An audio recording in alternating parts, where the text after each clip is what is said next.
Hello, future engineers. Welcome to my YouTube channel. If you're still new to my channel and you like what I'm doing, please don't forget to share my videos to your friends and to your friends' friends, to your younger brothers and sisters who would want to take up engineering in the future, and to your relatives. That's one way you can keep me going, inspired, and refreshed. Now, if you find my videos interesting and important to your studies, also please don't forget to subscribe. Hello, future engineers. Here is another sample problem videos in calculus. I hope that you will find them interesting. These are two challenging problems on limits. And if you want to anticipate the solution, you can by pausing the video if you want. Now, I want you to recall important concepts here, especially factoring and trigonometric uh, equations or sum formulas. So evaluate the limits. We only have two exercises here. One is limit of quantity 1 minus sine x over pi over 2 minus x as x approaches pi over 2. And this is the second one. So for the first one, when x approaches pi over 2, the denominator approaches 0. And the numerator also approaches 0 because sine of pi over 2 is almost 1 as x approaches pi over 2. So we have 0 over 0 form. We'll then replace pi over 2 minus x by theta and x by pi over 2 minus theta as I present it here. So theta equals pi over 2 minus x. Let's replace this by theta and take note that when x approaches pi over 2, in the original problem, theta approaches 0. So as x approaches pi over 2, theta approaches 0. Then the value of x, if we transpose negative x to the left, is pi over 2 minus theta for this function here. Then we apply difference sine of pi over 2 minus theta. Let's expand that. So that is limit of as theta approach 0 of 1 minus sine of quantity pi over 2 minus theta over theta.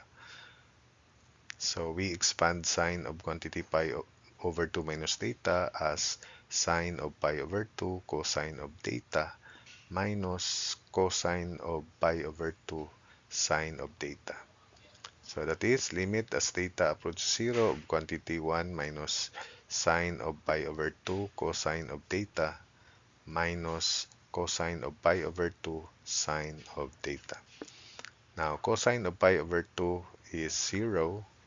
So this is 0, while sine of pi over 2 sine of 90 is 1. Therefore, it reduces to limit as theta approach 0 of 1 minus, because this is 1 minus cosine theta over theta. And since this is the form as a formula which I already derived in the earlier part on limits, and this is actually a formula, and the limit is 0. So for those who encounter this for the first time, you replace this by 2 sine square of theta over 2. That's the identity. But this is a formula already that you need to recall. The other formula is limit of sine theta over theta as theta approaches 0, which is 1. So the answer to this is 0. For the second part, we have to multiply and divide this original function by the conjugate of the numerator to get rid of this radical. So limit as x approaches 8. By the way, as x approaches 8, the denominator obviously approaches 0. So conjugate square root of 7 plus cube root of x plus 3 over square root of 7 plus cube root of x plus 3. As x approaches 8, the denominator approaches 0.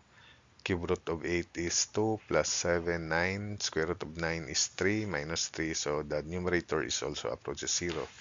That's why the idea is to multiply and divide the original function by the conjugate of the numerator. So this becomes 7 plus cube root of x minus 9 in the numerator, and then the denominator quantity x minus 8 times quantity square root of 7 plus cube root of x plus 3. So simplifying, this is cube root of x minus 2.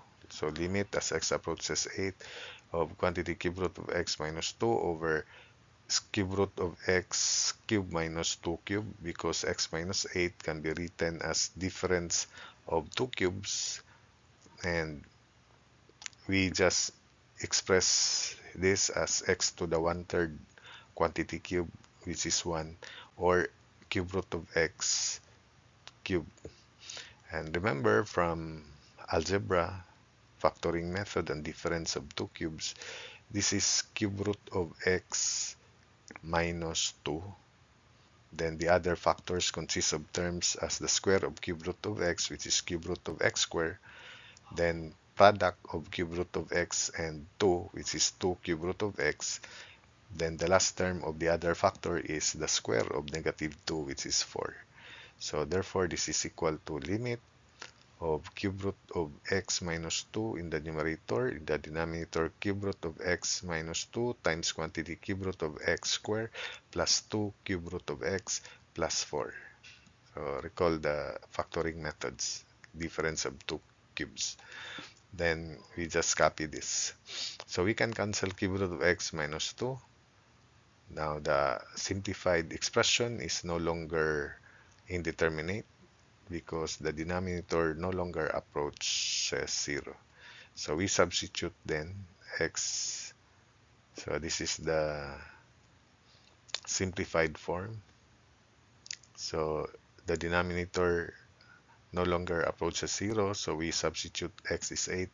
So we have 1 over quantity cube root of 8 squared plus 2 cube root of 8 plus 4, then times 7 plus cube root of 8 plus 3. Cube root of 8 squared is cube root of 64, which is 4. 2 times cube root of 8. Cube root of 8 is 2 times 2, 4 also, plus 4. So this is 12. Then cube root of 8 is 2 plus 7, 9. Square root of 9, 3 plus 3. So this is 6. So that would be 1 over 4 plus 2 times 2 plus 4. Square root of 7 plus 2 plus 3. So 1 over 12 times 6. And that is 1 over 72. So that's it for this video. There are only 2 exercises, and I hope that you were able to follow the explanations and the solutions, and you add this as a good challenging problem on limits. I took this from the book by Leithold.